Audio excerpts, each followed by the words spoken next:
জুলাই থেকে সারা ভারতবর্ষ জুড়ে 4টি বড় পরিবর্তন ঘোষণা করল কেন্দ্রীয় সরকার। 1 জুলাই থেকে আধার কার্ড, প্যান কার্ড থেকে শুরু করে ট্রেনের টিকিট ও এটিএম কার্ড সহ একাধিক নিয়মে বড় পরিবর্তন আসতে চলেছে, যা আপনাদের প্রত্যেককেই কিন্তু জানতে হবে। তো বন্ধুরা, কি কি নতুন নিয়ম জারি করা হয়েছে আসুন আপনাদেরকে এই ভিডিওটিতে একদমই ডিটেলসে জানিয়ে দেই।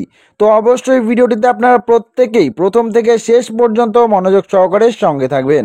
আপনারা দেখতেই পাচ্ছেন 1 জুলাই থেকে বদলে যাচ্ছে ট্রেনের টিকিট, প্যান কার্ড, আধার কার্ড, এটিএম ও ক্রেডিট কার্ড সংক্রান্ত একাধিক নিয়ম। বাড়বে আপনার খরচ। নতুন মাস মানেই একগুচ্ছ নতুন নিয়ম। 1 জুলাই 2025 থেকে ভারতের রেল, ব্যাংকিং ও প্যান কার্ড সংক্রান্ত বেশ কিছু নিয়মে বড় পরিবর্তন কার্যকর হতে চলেছে। এই পরিবর্তনগুলি আপনার দৈনন্দিন জীবন এবং খরচের ওপর সরাসরি কিন্তু প্রভাব ফেলতে পারে। বিশেষ করে ট্রেনের টিকিট, প্যান কার্ড ও এটিএম ব্যবহার ও এইচডিএফসি ক্রেডিট কার্ড পেমেন্টের নিয়মেও কিন্তু পরিবর্তন হতে চলেছে। তো চলুন দেখে নেওয়া যাক কী কী নতুন পরিবর্তন হতে চলেছে।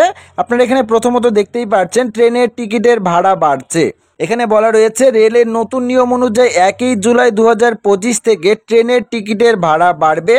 এসি ট্রেনের ক্ষেত্রে প্রতি কিলোমিটারে 2 পয়সা ভাড়া বাড়বে এবং নন এসি ট্রেনের ক্ষেত্রে প্রতি কিলোমিটারে 1 পয়সা করে কিন্তু ভাড়া বাড়তে চলেছে।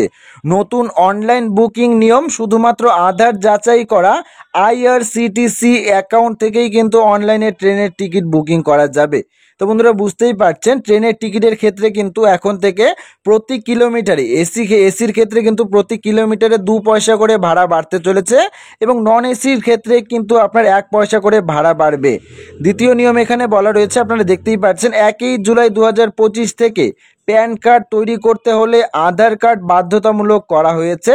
পাশাপাশি প্যান কার্ড, আধার কার্ড লিঙ্ক করার শেষ দিন 31 ডিসেম্বর 2025 পর্যন্ত কিন্তু বাড়ানো হয়েছে। 3 নম্বর এখানে বলা রয়েছে আইসিআইসিআই ব্যাংকের এটিএম চার্জ বাড়ছে। আইসিআইসিআই ব্যাংকের গ্রাহকদের জন্য দুঃসংবাদ। আইসিআইসিআই ব্যাংকের এটিএমে মাসে 5টি পর্যন্ত লেনদেন ফ্রিতে করা যাবে এবং মেট্রো শহরগুলিতে মাত্র 3টি ফ্রি লেনদেন কিন্তু করা যাবে।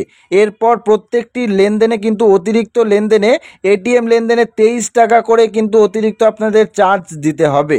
এরই পাশাপাশি এখানে আরও বলা রয়েছে 4 নম্বর নিয়ম এখানে বলা রয়েছে এইচডিএফসি ব্যাংক ক্রেডিট কার্ড ব্যবহারকারীদের জন্য নিয়ম বদল রয়েছে।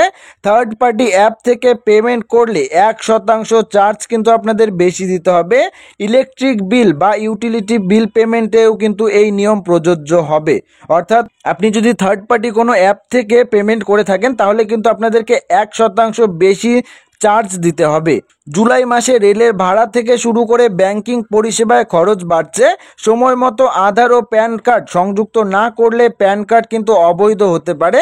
আর ব্যাংকিং লেনদেন বা বিল পেমেন্ট এখন বেশি সতর্ক থাকা জরুরি।